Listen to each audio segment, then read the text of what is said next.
Assalamualaikum warahmatullahi wabarakatuh dan salam sejahtera murid-murid. Hari ini kita akan masuk tajuk baru iaitu tajuk teknologi pertanian. Murid-murid boleh rujuk dalam buku teks muka surat 64 iaitu teknologi pertanian. Penanaman pelbagai pokok di kawasan rumah kita menjadikannya cantik dan menarik. Bagaimana jika kita tinggal di tempat yang mempunyai kawasan terhad? Okey, tengok dua contoh situasi ni. Okey, seorang budak lelaki ni dia berkata kepada kawan dia, "Cantiknya, pandai kamu membuat reka bentuk sudut tanaman di rumah kamu, Alia." Okey, Alia jawab, "Ayah saya membuat sudut tanaman sayur dan herba untuk menghias kawasan rumah." Sementara gambar kedua,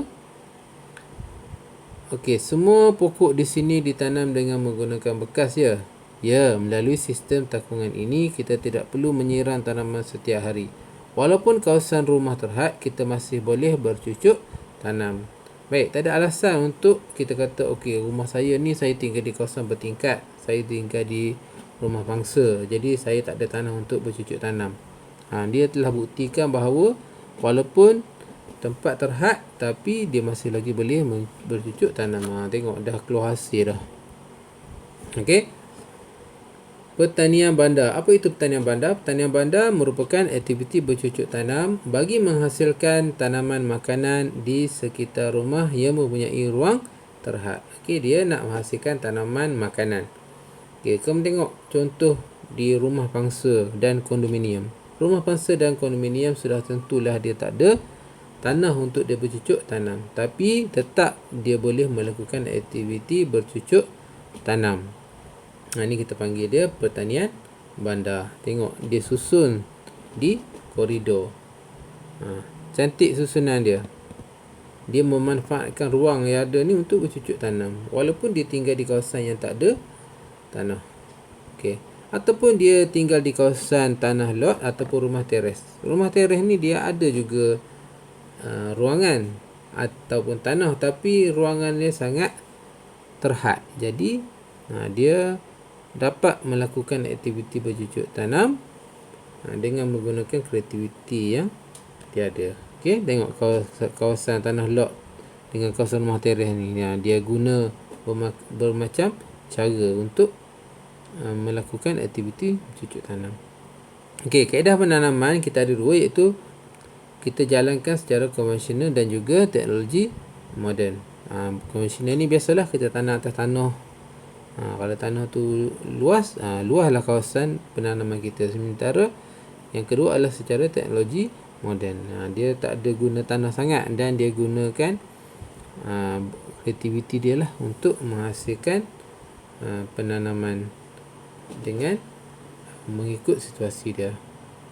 Baik, pertanian bandar dijalankan dengan pelbagai cara bagi menyesuaikan kawasan yang ada dan menjimatkan ruang. Tengok. Okey, menyusun tanaman secara bertingkat pada dinding.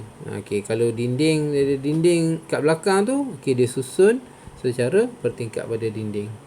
Kalau nak susun dekat bawah dah tak ada ruang dah kan. Jadi susun bertingkat. Menyusun tanaman berpasu di halaman. Okey, disebabkan dia tak ada tanah, okey, dia menggunakan pasu. Di halaman yang sempit tu dia boleh letakkan juga. Dia memanfaatkan ruang walaupun sempit. Ataupun menyusun tanaman secara menegak.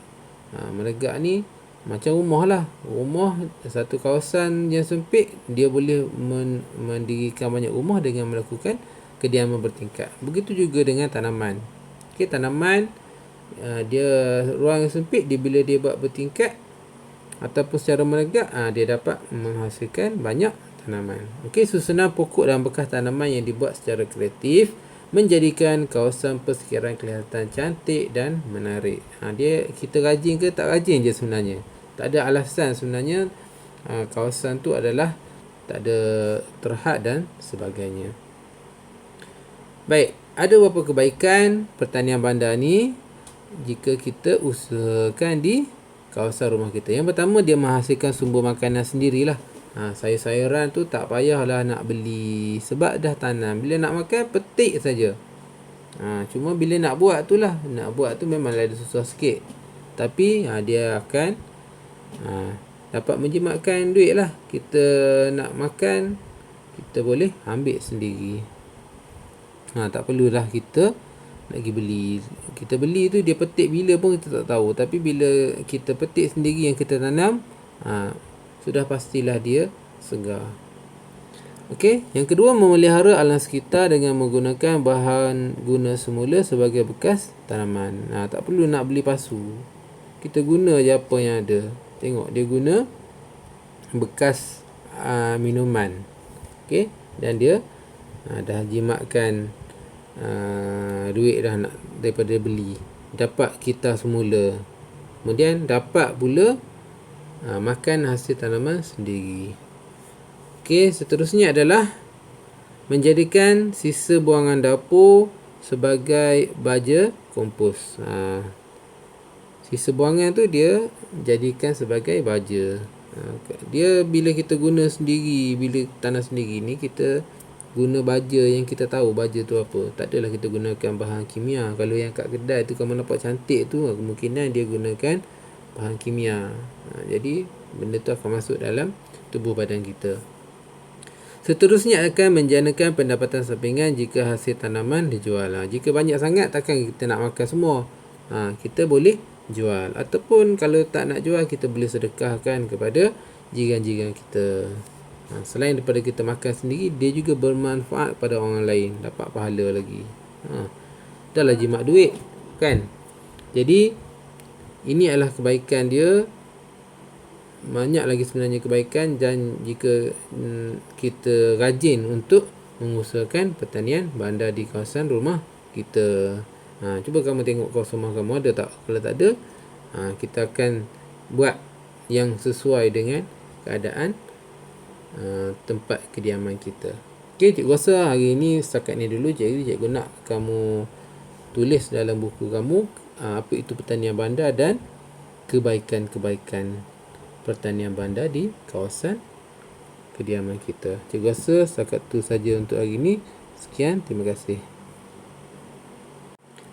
Oh ya, sebelum cikgu terlupa, okey, kamu tengok QR code ni, imbas saya ni. Okey, dia ada terangkan cara untuk menghasilkan baja kompos. Dia pernah masuk dalam TV dan adalah diceritakan bagaimana nak buat. Jadi kalau baja tu tak perlu beli, kamu boleh buat sendiri dengan kamu tengok cara yang ditunjukkan dalam QR code.